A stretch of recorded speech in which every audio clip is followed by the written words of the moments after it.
என்னப்பா இப்படி மேல வந்து விழுகிற? வேணும் நாங்க வந்து மோதனா தெரியாம மோதிட்டாங்க. போங்க போய் தொலை. எது போய் தொலையா? நாங்க போவோம், இங்கே பாய வச்சு கூட மல்லாக்க படுப்போம். உனக்கண்ணா நீ போயா முதல்ல. வேண்டாம். என்ன கொடுத்தாங்க உனக்கு வேணாங்கிறப்ப? நான் மோசமான ஆள். நாங்க ரொம்ப கேவலமான ஆளு. கேவலமான ஆளுனா எந்த லெவலுக்கு இறங்கி அடிமட்ட வரைக்கும் போய் அலசுவோம். என்ன சண்டைக்கு வர்றையா? தெரியுதுல்ல மண்ட பத்திரம்.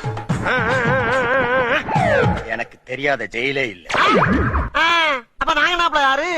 பாளையங்கோட்டை ஜெயில தான் படிச்சத. வேலூர் ஜெயில வெள்ளை அடிச்சு வாடகைக்கு விட்டு கொடுத்துறான். பல ஆண்டுகளா மதுரை ஜெயில மைதானம் அமைச்சு மல்யுத்தம் நடத்தின பரம்பராங்க. அது போக தமிழ்நாட்டுல இருக்க சப்ஜெக்ட்ல பூரா என் சப்ஜெக்ட் தாங்க பாடமா எடுத்து நடத்துறாங்க. போவையா கக்கிசு போராட்டம் வந்து கலவரம் பண்ணிக்கிட்டு இருக்க. ஏய், எங்களுக்கு ரவுடிகளை தெரியும்டா. அடம் பிடிக்கிறிய நீ? உனக்கு தெரிஞ்சாலும் லோக்கல் ரவுடி தாயா.